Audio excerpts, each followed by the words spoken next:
Hi, my name is John. I make dumb videos about guitars in my basement.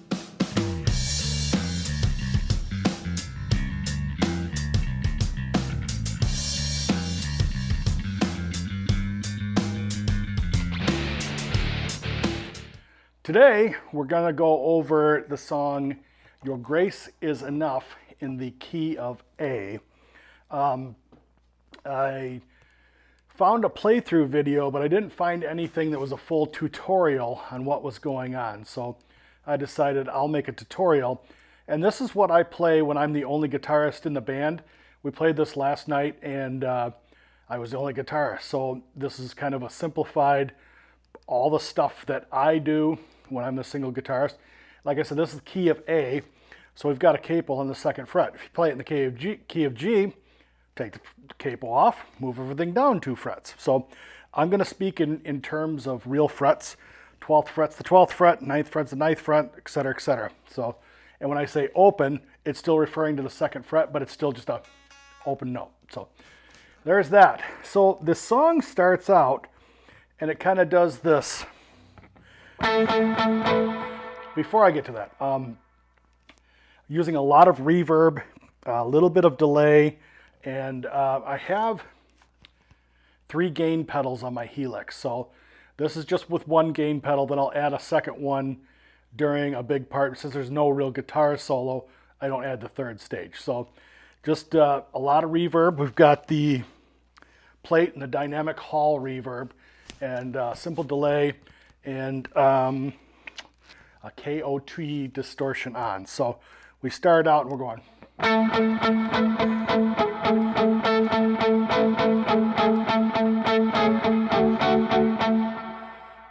Yeah, so it's 10th fret, just a dun dun, and I got a cat pulling on my microphone cord. This is the problem with having kittens. So if you see me get distracted, it's because I have a kitten down there. So it's just a. So we go from the 10th fret to the 12th fret, then to the 9th, then back to the 10th, 12th, 9th, hold the 10th, then to the 9th, 7, 5. And this whole time you're mirroring, droning, just plucking that 3rd string, which would normally be in a G, but since we've got the capo on, it's an A, so it's.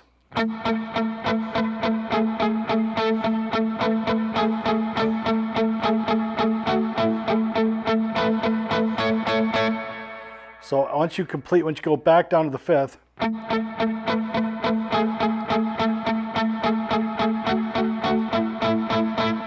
then you come back up 10, 12, 14.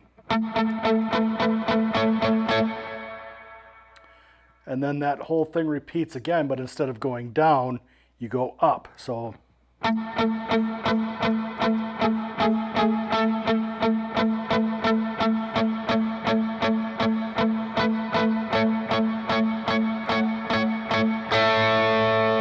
and you hold there. So that's all 14, 12, back to 14.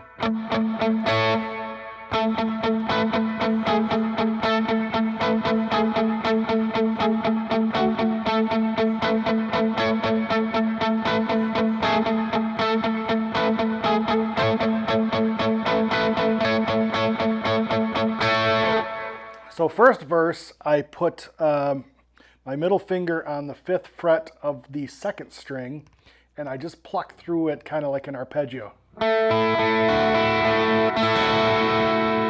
So it's 3rd string, 2nd string, 3rd string, 1st, 2nd, 3rd, and then I strum the first 3 strings.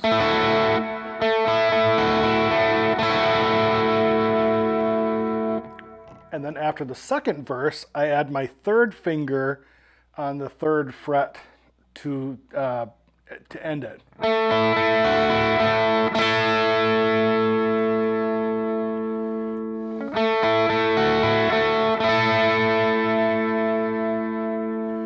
Then after the third verse, I start 7, 9, 10, 5. And again, just droning that third string. Then after the fourth verse, before we go into the bridge, same thing. But instead of just hitting that note, we're hitting the open high string and going. So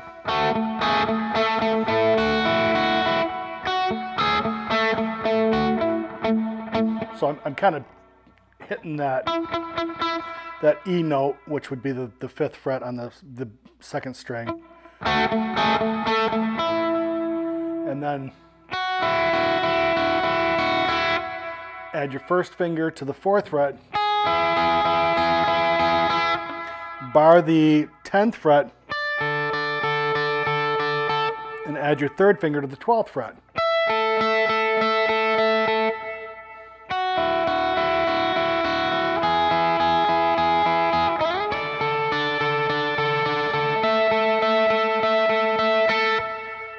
So that's what you do the first time. The second time is pretty close to that. You're going.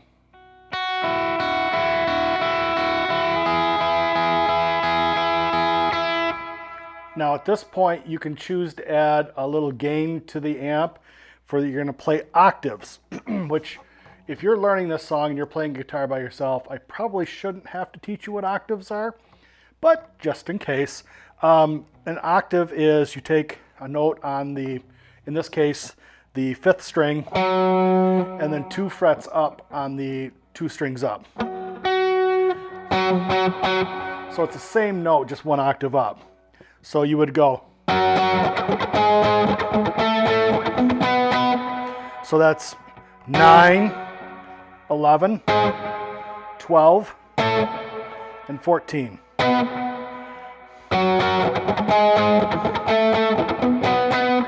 I can't remember the exact picking pattern of that, but you know, just for you can listen and hear that part, but I'm just showing you the notes. So this is then when you can add the gain there. This is when I would add the gain. So it's 1,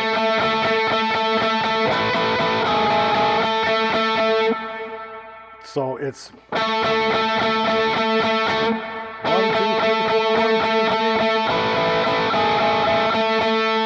4. So it's just these 3 notes.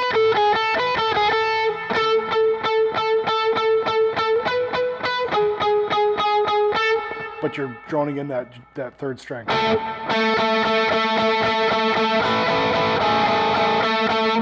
And this is where you add your pinky up on the 12th fret of the high string. And then you go down to the 7th fret.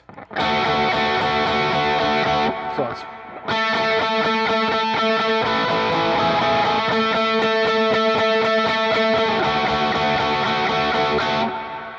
Your grace is enough. This is why I don't sing. You don't want to hear me sing. So, and you do that a second time, but when you come back up to this note here, you go back to the octaves.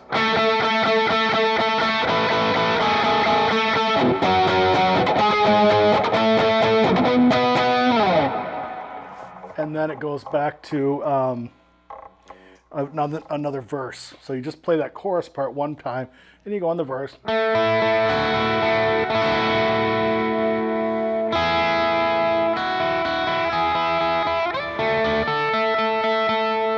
And back. So then that second time you're playing the chorus, you're doing it twice through.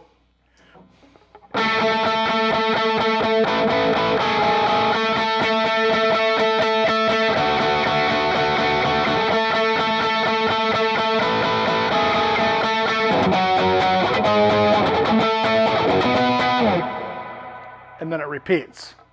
Then after the second time, what I do is as I hit into that, I want to turn off the one drive, and you're going from the 12th fret on the high string to the 9th and 10th on the second string.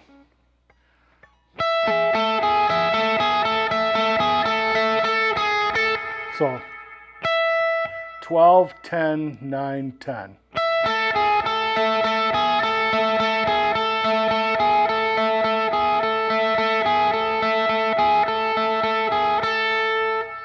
So I do that until the vocal comes to the breakdown point.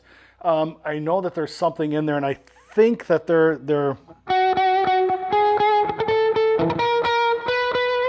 doing something with the octave or something, but that's just what I do when I'm playing the one guitar. So then it's the breakdown vocal, and then when it kicks back in, I add my drive again, and we're into the...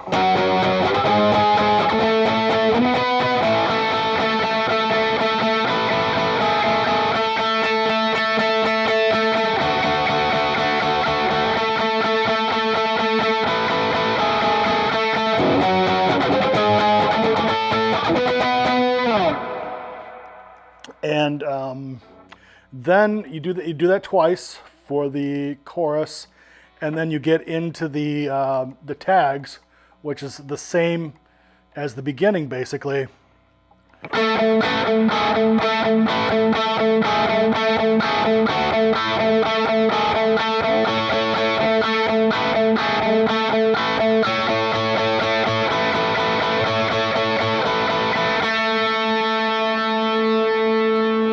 And the difference between the intro and the outro is you walk it back instead of...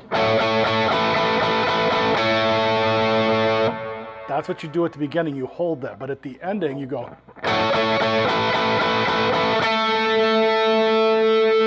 And you hold that. It's an A. If you got the cape on, you're using the G position.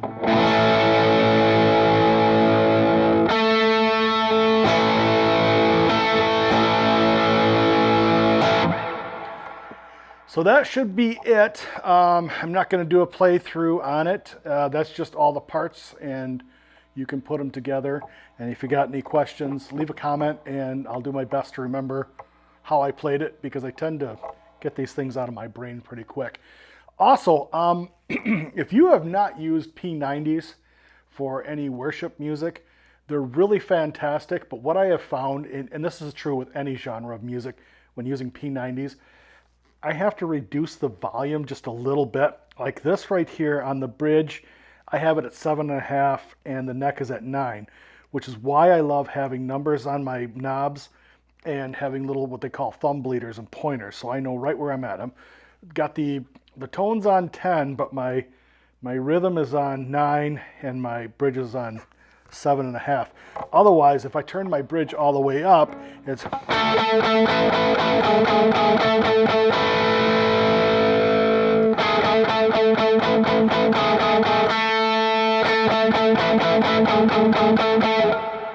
It's got a little more bite to it, and I kind of reserve going to 10 on those. If I'm doing a lead...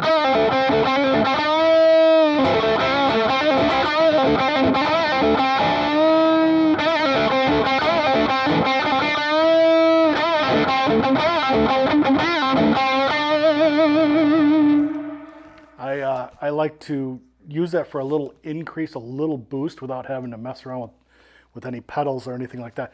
And that's an old school trick by some of the old guitarists from the rock, the 60s, 70s. They learned that you keep it down a little bit, but if you watch somebody like Angus Young, they're always...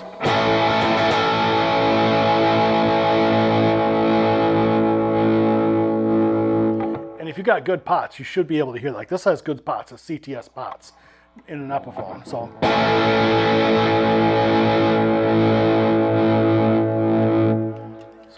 there's a little helpful hit from the old Uncle Johnny. I appreciate you sticking through to the end.